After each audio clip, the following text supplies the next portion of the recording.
शानो काफ़ी पढ़ी लिखी थी और वो एक बहुत अच्छे स्कूल में पढ़ाती थी। उसका शोहर निहायत ही निकम्मा और लालची था। वो हर वक्त घर में सोया रहता। शानो की तनख्वाह से ही घर का सारा खर्च चलता था।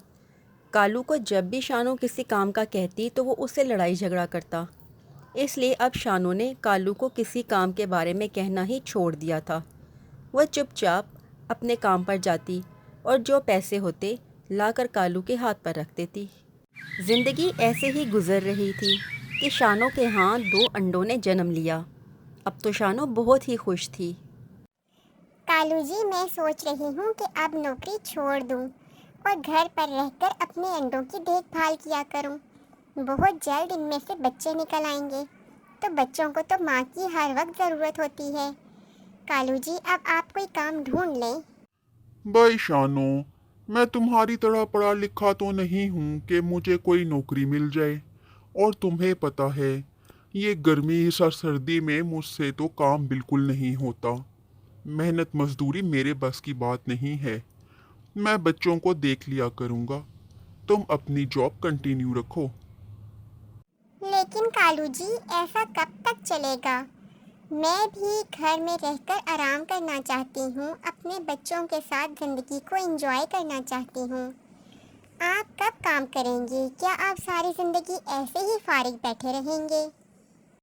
बस बस शानो, ज्यादा ताने देने की जरूरत नहीं है। अगर तुम समझती हो कि तुम मुझ पर कोई एहसान कर रही हो नौकरी करके, तो तुम निकल जाओ अपने इन अंडों के साथ मेरे घर से। जाकर जहां मर्जी रहना है रहो, और संभालो अपने अंडे। मैं खुद देख लूंगा। हमेशा की तरह आज भी कालू ने शानो को घर से निकालने की धमकी दी और शानो बेचारी चुप कर गई। स्कूल से वापसी पर अपने होने वाले बच्चों के लिए शानो ने कुछ चीज़ें खरीदी। जब वो घर आई तो उन चीज़ों को देखकर कालू को बहुत गुस्सा आया और वो शानो को कहने लगा। अरे शानो, ये तुम क्या उठा लाई हो? ये तो कुछ बच्चों के खिलौने लग रहे हैं। भला इनकी क्या जरूरत थी? कालू जी, हमारे बच्चे इन खिलौनों के साथ खेला करेंगे। अभी तो मैंने उनकी खरीदारी शुरू की है। देखना, मैं बहुत जल्द इस घर को छोटे छोटे खिलौनों से भर दूंगी, ताकि हमारे बच्चों को किसी चीज़ की कमी ना हो। कालू कुछ सोचकर खामोश हो गया और शानो घर के कामकाज करने में लग गई। अगली सुबह जब शानो अपने स्कूल के लिए चली गई तो कालू कहने लगा। मुझे इन अंडों से पीछा छुड़ाना होगा। अगर इन अंडों से बच्चे निकल आए, तो शानो तो सारी तनख्वाह इन बच्चों पर ही ज़ाया कर देगी। फिर मेरा क्या होगा? मेरा जेब खर्च कौन देगा? और मेरी ज़रूरतें कैसे पूरी होंगी? मुझे इन अंडों का जल्द अज जल्द कोई ना कोई बंदोबस्त करना ही होगा। फिर कालू उन अंडों को ले जाकर बाजार में बेच आया और खुद भागा भागा शानो के स्कूल की तरफ चला गया। आगे शानो के स्कूल से छुट्टी हो चुकी थी और वो घर के लिए निकल ही रही थी। ओ शानो, ओ शानो, क्या हो गया? गजब हो गया, गजब हो गया। शानो, हमारे अंडे कहाँ चले गए? शानो, मुझे माफ कर दो। मैं अंडों की हिफाजत नहीं कर सका शानो। अरे कालू जी, आराम से सुकून से मुझे बताइए, हुआ क्या है? मेरा तो दिल बैठा जा रहा है। अंडे तो ठीक है ना? नहीं शानो, अंडे ठीक नहीं हैं। मैं तुम्हें क्या बताऊं? मेरा दिल बहुत घबरा रहा था, तो मैं थोड़ी ठंडी हवा खाने बाहर निकल गया। मैं घर का दरवाज़ा बंद करना भूल गया। वापस आया तो घोंसले में अंडे नहीं थे।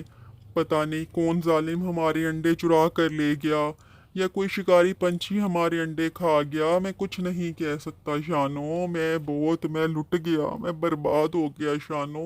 हमारा कोई नहीं रहा, हमारे अंडे चले गए।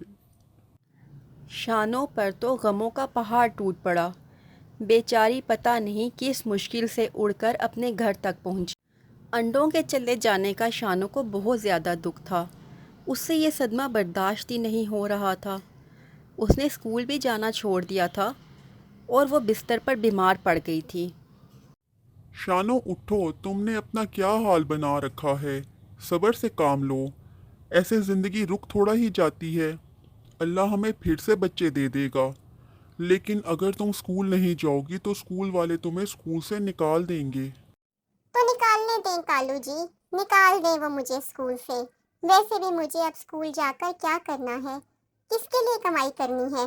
मेरे बच्चे तो इस दुनिया में आने से पहले ही चले गए। मैं भी ऐसे ही भूखी रह रहकर बीमार पड़ के मर जाऊंगी और अपने बच्चों के पास पहुंच जाऊंगी। अभी कालू कुछ कहने ही वाला था कि इतने में दरवाजे पर दस्तक हुई।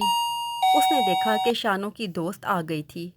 कालू घर से बाहर चला गया। बे शानो, तुमने अपना क्या हाल बना रखा है? और इतने दिन से तुम स्कूल क्यों नहीं आ रही? सब टीचर्स तुम्हारा पूछ रही थी। तुम्हें पता है फाइनल पेपर्स होने वाले हैं और अभी कितना सिलेबस रहता है।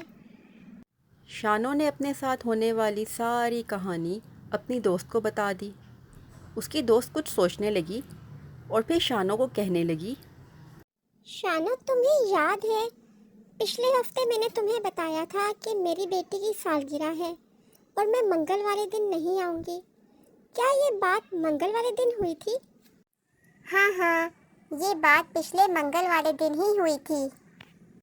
शानो, उस दिन मैं अपनी बेटी की सालगिरह की शॉपिंग करने बाजार गई थी, तो मैंने तुम्हारे शोहर को अंडों वाली दुकान पर देखा था। इससे आगे मैं कुछ नहीं कह सकती कि वो वहाँ पर क्या कर रहा था, लेकिन मैंने उसे उस दुकान पर देखा ज़रूर था। लेकिन कालू का अंडों वाली दुकान पर क्या काम हो सकता है? वैसे उन्होंने तो मुझे बताया था कि वो सारा दिन घर पर ही थे और सिर्फ थोड़ी देर के लिए बाहर गए थे। तो मतलब क्या उन्होंने खुद ही वो अंडे बेच दिए हैं? लेकिन कोई बाप अपने अंडों को खुद ही कैसे बेच सकता है? कालू जी इतने संगदिल नहीं हो सकते। मैं तो तुम्हें सिर्फ वो बता रही हूँ जो मैंने देखा।